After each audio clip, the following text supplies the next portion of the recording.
মার্কিন প্রেসিডেন্ট নির্বাচনে ভোট গণনা চলছে।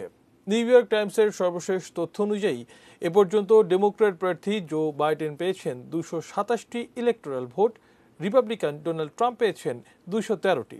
তবে নির্বাচন পরবর্তী ভাষণে নিজের জয়ের দাবি করেও ট্রাম্প বলেছেন ভোট গণনা বন্ধ করতে সুপ্রিম কোর্টে যাবেন তিনি।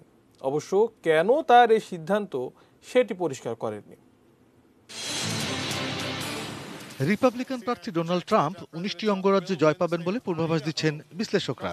এর মধ্যে রয়েছে Florida, Alabama, Arkansas, Idaho, Indiana, Kansas, Kentucky, Louisiana, Mississippi এবং মিসৌরি।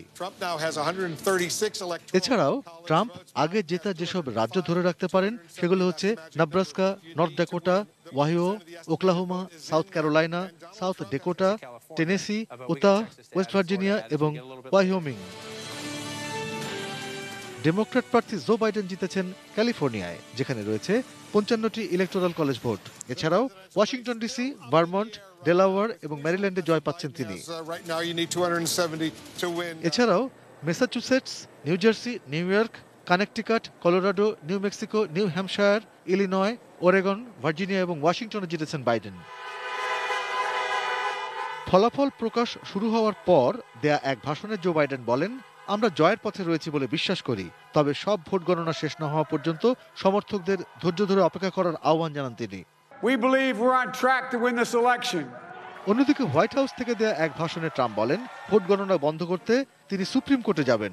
এছাড়া বিভিন্ন অঙ্গরাজ্যে নিরঙ্কুশ জয়ের ব্যাপারে আশাবাদ ব্যক্ত করেন তিনি। So we'll be going to the US Supreme Court. We want all voting to stop.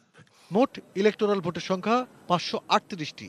জিততে হলে প্রয়োজন 270টি ভোট। এবার 100 বছরের মধ্যে সর্বোচ্চ সংখ্যক ভোট পড়ার ইতিহাস গড়তে যাচ্ছে যুক্তরাষ্ট্র। তবে সম্পূর্ণ ভোট গণনা শেষ হতে কয়েকদিন সময় লাগতে পারে।